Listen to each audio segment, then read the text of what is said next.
Now, here is something that is so important for our friends in the UK. And it's one of those things where you probably over the years are aware of this, of course, but it happens so slowly that you don't notice it unless you're watching things on a long-term trend. So I want to bring this to your attention.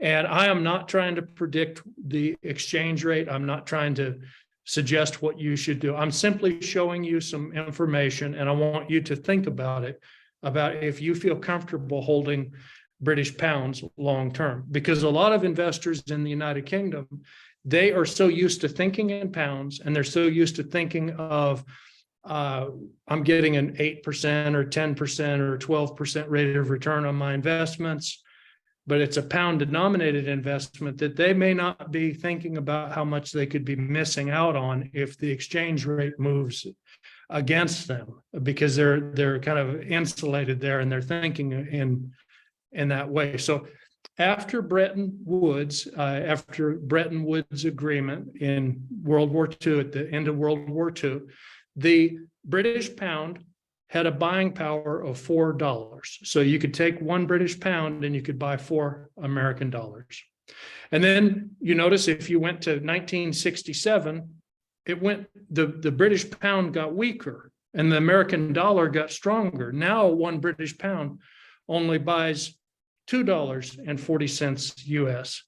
And then if you look further in down the road, if you went to say the year 2009, just as an example, one British pound only buys $1.68 US. And most recently, as of the 1st of January 2023, one British pound is almost at parity with the US dollar, where now it equals $1.21. Now, this has a big impact if you're traveling. If you are the type of person that likes to travel around Europe, or maybe you travel to the United States, you may notice this, how when you used to travel earlier, you had more buying power with your pounds. And now it seems like not only are the prices in the UK going up, when you try to spend your pounds abroad, they seem to be buying a lot less. So this is so important, because I don't want a lot of people that are thinking about this to get too locked up on, well, I can get this or I can get that. I encourage you to seriously think about that, because it might be a good strategy to trade your pounds for dollars. And if you want to do that, if you want to trade some of your pounds, maybe you take a percentage of your investments that are currently in pounds.